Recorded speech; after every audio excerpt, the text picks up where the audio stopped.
Hi students, this is Indian College of Education for Women, Harur. The subject is Yoga Physical and Health Education, Unit 2, Health Education. It's a continuous video part 2. Today we are going to see about the posture. Posture is a dynamic non-static concept.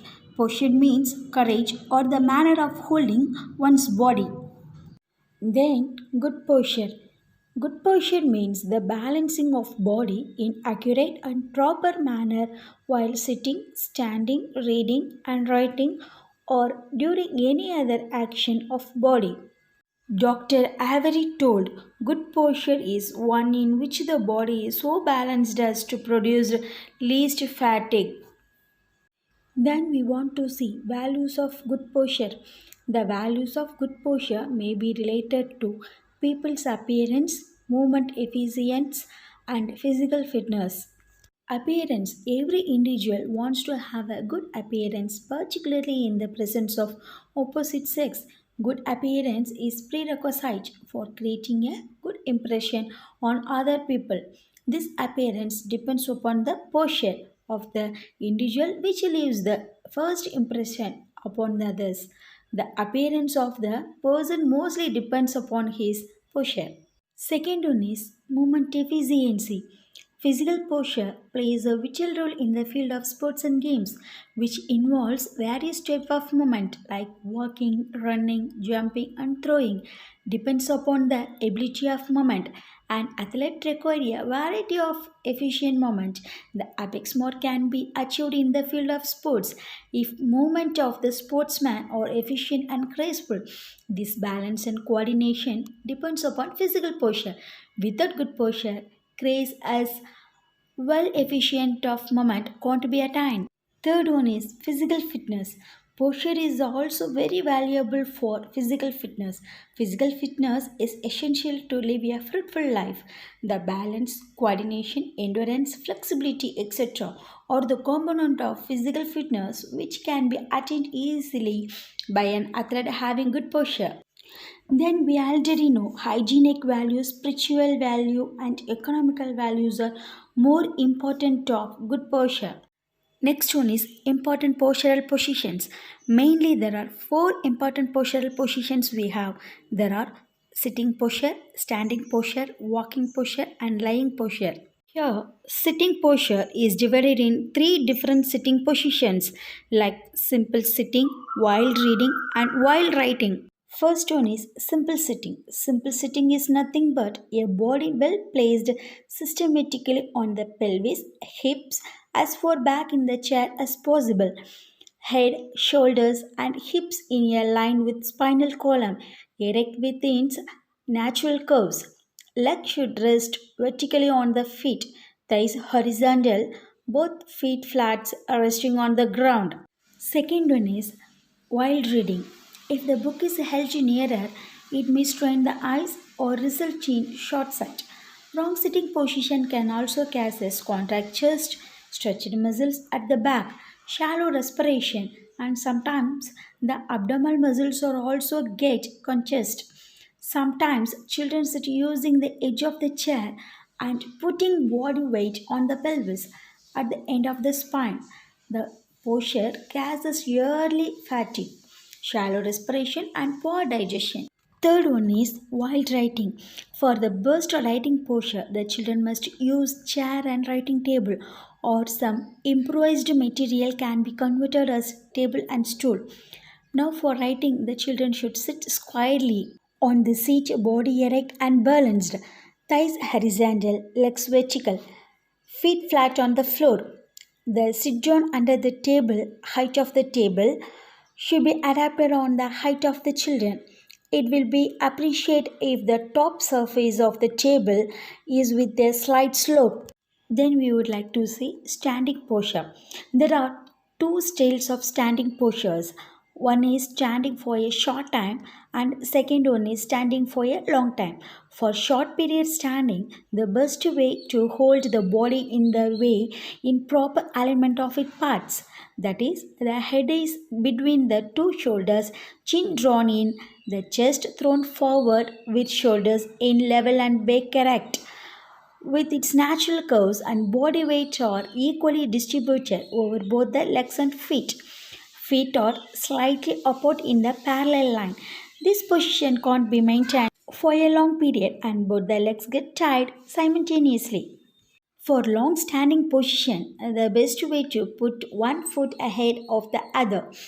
In a balanced position, or one leg can shift to the left or right side. The main body weight remains on one leg and another leg acts as a balancing leg. The weight is transferred, giving rest to both legs turn by turn alternatively.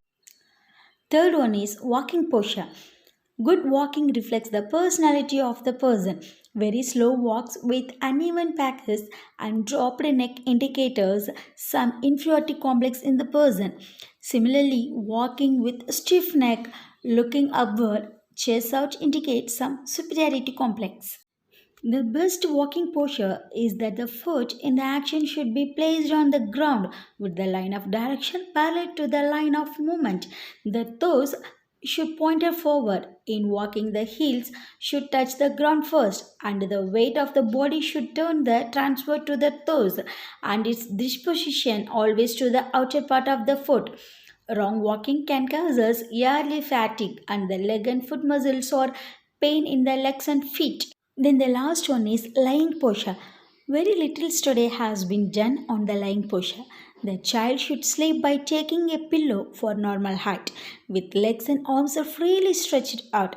Sleeping on left side should be avoided, or any person which obstruct free breathing should be avoided. Then we want to see cases of poor posture, congenital from diseases, from accident or injury, improper diet, weakness of senses, fatigue, physical weakness, overwork, fashion, delicacy and imitation, heavy load, unhygienic school conditions, improper furniture, long sitting, insufficient sleep, wrong exercise, improper timetable, wrong punishment, more mental work, lack of knowledge. These are the cases of poor posture. This is the most important thing. Correction of bad posture or preventing measures.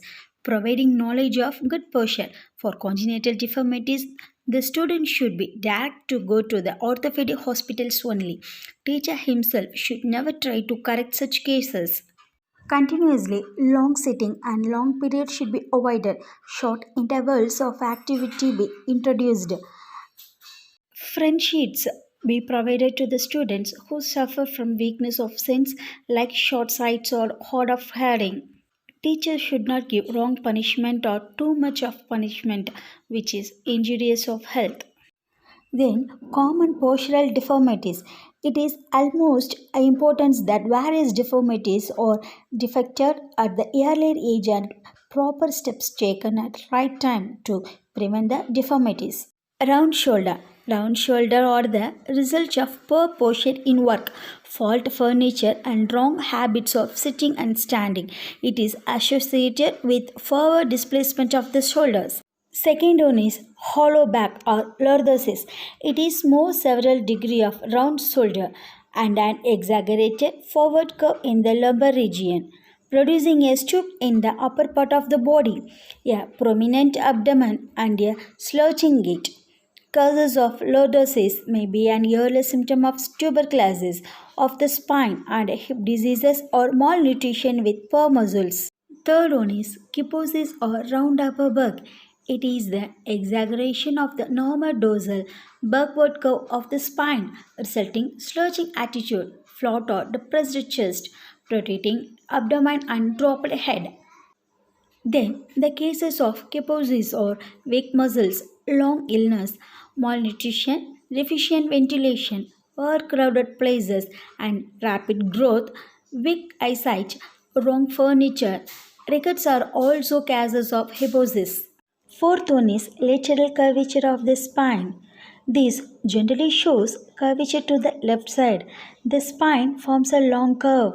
The chest is prominent on the left side while the back is prominent on the right side due to rotation of the spine in the thoracic region. The right hip is more prominent than the left due to the displacement of the tongue to the left side.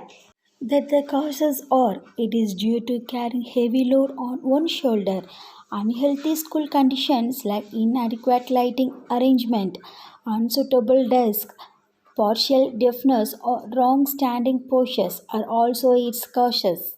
Fifth one is flat back. It's referred to a spine which has no lumbar curves. It predisposes towards a flat chest, dropping shoulders, and loss of flexibility.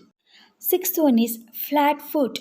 In a normal foot, there are two curves or arches. One is longitudinal and other one is transverse in between the big toes and little toes. On the body weight is borne by the heel and the outside of the foot and the ball of the big toe.